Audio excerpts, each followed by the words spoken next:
నమస్కారం. ఈ వివరణకు స్వాగతం. ఈరోజు మనం ఒక ఆసక్తికరమైన అంశం గురించి మాట్లాడుకోబోతున్నాం. అదేంటంటే పై నెట్వర్క్. అవును, ఒకప్పుడు కేవలం మన మొబైల్ ఫోన్లలో మైనింగ్ చేసుకునే ఒక సాధారణ యాప్గా మొదలైన ఈ ప్రాజెక్ట్ ఇప్పుడు 2026 నాటికి ఎంత పెద్దగా మారుతోందో తెలుసా? అక్షరాల స్మార్ట్ కాంట్రాక్ట్ సామర్థ్యాలున్న పూర్తిస్థాయి వెబ్3 బ్లాక్చైన్గా ఇది రూపాంతరం చెందుతోంది. అసలు ఈ మార్పు క్రిప్టో ప్రపంచంలో ఎందుకు ఇంత ప్రకంపనలు సృష్టిస్తోందో తెలుసుకుందాం రండి.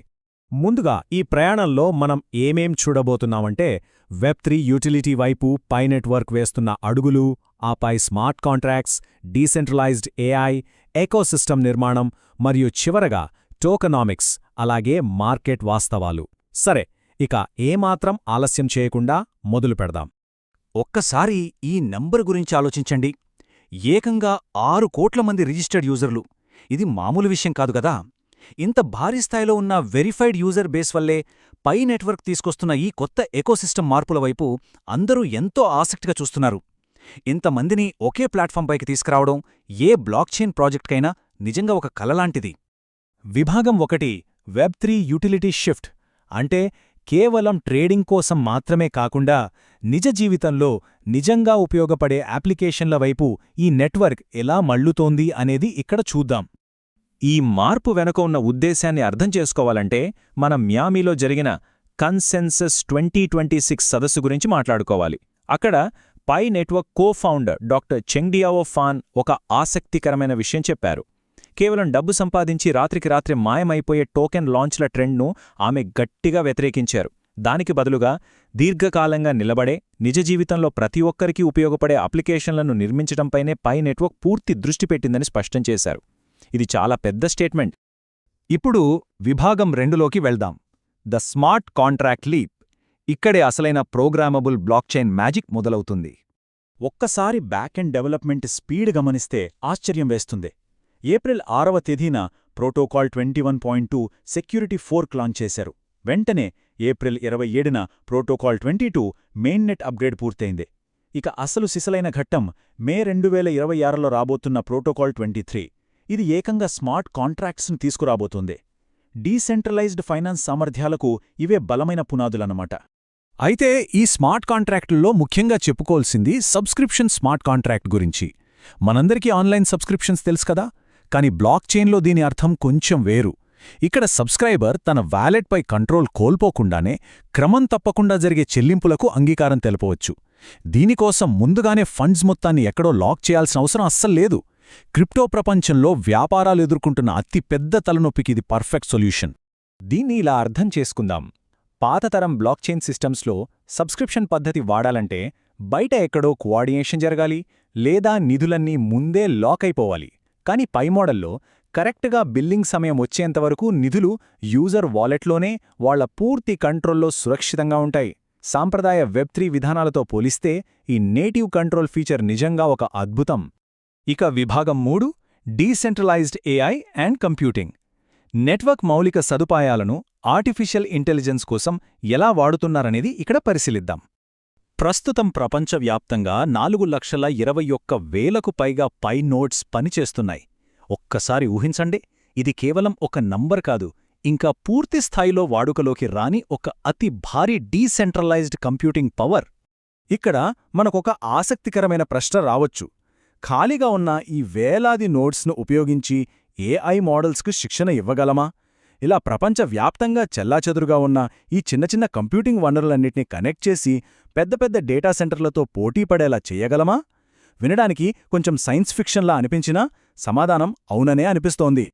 ఇది ఎలా సాధ్యమైందో ఓపెన్ మైండ్ కేస్ స్టడీ ద్వారా చూస్తే భలే ఆశ్చర్యంగా ఉంటుంది. ముందుగా కొంతమంది వాలంటీర్ నోడ్ ఆపరేటర్లు ఒక కంటైనర్ను డౌన్లోడ్ చేసుకున్నారు. ఆ తర్వాత నెట్వర్క్లో ఒక టాస్క్ ప్రసారం చేయబడింది. ఇమేజ్ రికగ్నిషన్ లాంటి చాలా కాంప్లెక్స్ అయిన ఏఐ వర్క్ని ఈ నోడ్స్ లోకల్గా ప్రాసెస్ చేసి కేవలం 4 సెకండ్ల కంటే తక్కువ సమయంలోనే ఖచ్చితమైన ఫలితాలను తిరిగి పంపాయి. ఏఐ ట్రైనింగ్లో ఇదొక పెద్ద మైల్ రాయి అని చెప్పొచ్చు. సరే, ఇప్పుడు విభాగం 4 బిల్డింగ్ ది పై ఎకోసిస్టమ్. కోట్ల మంది వెరిఫైడ్ యూజర్ల కోసం అసలు ఏ టూల్స్ వాడుతున్నారు, డెవలపర్లు ఏం చేస్తున్నారనేది ఇక్కడ గమనిద్దాం. ఈ ఎకోసిస్టమ్ను జెట్ స్పీడ్తో ముందుకు నడిపిస్తున్న విషయాలు కొన్ని ఉన్నాయి. కోడింగ్ పెద్దగా రాకపోయినా యాప్స్ తయారు చేయగలిగేలా డెస్క్టాప్ యాప్ స్టూడియో లాంచ్ చేశారు. గేమింగ్, సోషల్ నెట్వర్కింగ్, కామర్స్ లాంటి రంగాలపై దృష్టి పెడుతూ ఏకంగా 215కు పైగా హ్యాకథాన్ అప్లికేషన్స్ రావడం మామూలు విషయం కాదు. అలాగే వాళ్ల సొంత ఎక్స్చేంజ్ అయిన డెప్త్ ఎక్స్చేంజ్ కూడా యాక్టివేట్ అయింది. వీటన్నింటికి తోడు డెవలపర్లకు జనరేటివ్ ఏఐ కోడింగ్ అసిస్టెన్స్ కూడా తోడవడంతో డెవలప్మెంట్ స్పీడ్ అమాంతం పెరిగింది. అయితే ఇక్కడ అత్యంత ఆసక్తికరమైన విషయం ఏమిటంటే, ఈ రస్ట్ ఆధారిత స్మార్ట్ కాంట్రాక్ట్స్ ప్రధానంగా 3 రకాలుగా ఉపయోగపడతాయి. మొదటిది సబ్స్క్రిప్షన్ కాంట్రాక్ట్స్. ఇవి రెగ్యులర్ చెల్లింపులకు వాడతారు. రెండవది ఎస్క్రో కాంట్రాక్ట్స్. ఇవి ఎవరితోనూ పరిచయం లేకపోయినా నమ్మకంగా లావాదేవీలు చేయడానికి పనిచేస్తాయి. ఇక మూడవది ఎన్ఎఫ్టి కాంట్రాక్ట్స్. ఇవి డిజిటల్ వస్తువులు మరియు పాస్ల కోసం ఉపయోగపడతాయి. మొత్తానికి ఇవన్నీ రియల్ వరల్డ్ కామర్స్ సమస్యలను తీర్చేవే. చివరగా విభాగం 5 టోకనామిక్స్ మరియు మార్కెట్ సెంటిమెంట్. ఇప్పటివరకు మనం ఎన్నో అద్భుతమైన సాంకేతిక విజయాల గురించి మాట్లాడుకున్నాం కదా. ఇప్పుడు కాస్త ఆర్థిక వాస్తవాల గురించి కూడా నిష్పక్షపాతంగా మాట్లాడుకుందాం. ఇక్కడ ఒక చాలా స్పష్టమైన వాస్తవాన్ని మనం గమనించాలి. పై నెట్వర్క్ గరిష్ట సప్లై 100 బిలియన్ టోకెన్లు కాగా, ప్రస్తుతం మార్కెట్లో చెలామణిలో ఉన్నవి కేవలం 9.7 బిలియన్లు మాత్రమే. అంటే గమనించండి, దాదాపు 90.3 బిలియన్ టోకెన్లు ఇంకా లాక్ చేయబడే ఉన్నాయి. ఈ రేంజ్లో ఉన్న సప్లై భవిష్యత్తులో మార్కెట్పై ఎలాంటి ప్రభావం చూపుతుందనేది నిజంగా ఒక పెద్ద ప్రశ్న. పైగా ప్రతిరోజు ఏకంగా 46 లక్షల టోకెన్లు అన్లాక్ అవుతున్నాయి. ప్రముఖ ఆన్-చైన్ ఇంటెలిజెన్స్ సంస్థలు కూడా ఇదే ప్రధాన సవాలుగా ఎత్తిచూపుతున్నాయి. క్రమం తప్పకుండా ప్రతిరోజూ మార్కెట్లోకి వస్తున్న ఈ టోకెన్ ఇన్ఫ్లేషన్ అనేది భవిష్యత్తులో ఈ ఎకోసిస్టమ్కు ఒక అతి పెద్ద స్ట్రెస్ టెస్ట్ లాంటిది.